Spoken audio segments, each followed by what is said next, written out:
আসসালামু আলাইকুম আরহামতুল্লাহ। রাজবাড়ী জেলার পাংশা সুগন্ধা ফিলিং স্টেশনের দৃশ্য। আল্লাহর অশেষ মেহেরবানিতে সারা বিশ্বে যুদ্ধহত পরিস্থিতির দুঃসময়ে বাংলাদেশের গণপ্রজাতন্ত্রী বাংলাদেশ সরকারের মাননীয় প্রধানমন্ত্রী জনাব মোহাম্মদ তারেক রহমান সঠিক সিদ্ধান্ত নিয়েছে। ইরানের পক্ষে বাংলাদেশ সেনাবাহিনী যুদ্ধে অংশগ্রহণ করার কারণে আমাদের দেশের তেল সংকট আল্লাহর মেহেরবানিতে সমাধানের ব্যবস্থা হয়েছে। মালয়েশিয়া থেকে পর্যাপ্ত তেল বাংলাদেশ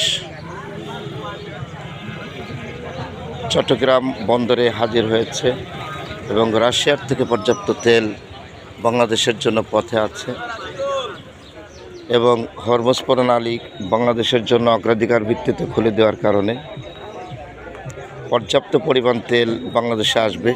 আশা করা যায় কৃষক, ডাক্তার, শিক্ষক, সৈনিক, এনজিও কর্মকর্তা এবং সর্বস্তরের ব্যবসায়ী, দূরে কাছে সকল শ্রেণী পেশার মানুষ, ছাত্র, শিক্ষক থেকে শুরু করে বিশেষ করে বাংলাদেশে এখন এসএসসি কারিগরি ভোকেশনাল পরীক্ষা 21 এপ্রিল থেকে শুরু হতে যাচ্ছে এবং দাখিল, মোজাব্বিদ, মাহির পরীক্ষা।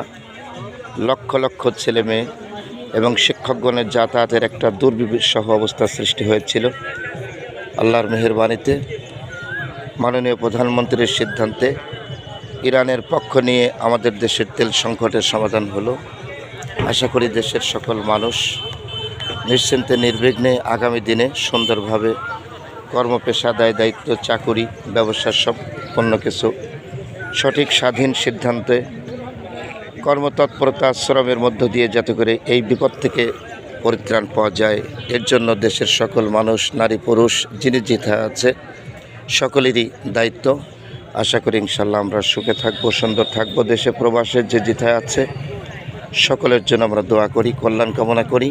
প্রতিটা ব্যক্তি, বিশেষ করে যারা যুব সমাজ, আমরা তেল সংকট, বিদ্যুৎ সংকটের মধ্যে পড়েছিলাম, এখান থেকে আজকে আমাদের আশা করি ইনশাল্লাহ মুক্তি পাচ্ছি। আল্লাহ যেন দেশকে সুন্দর রাখে, দেশের মানুষকে সুন্দর সুস্থ রাখে। ওমা তাওফিক ইল্লা বিল্লাহ।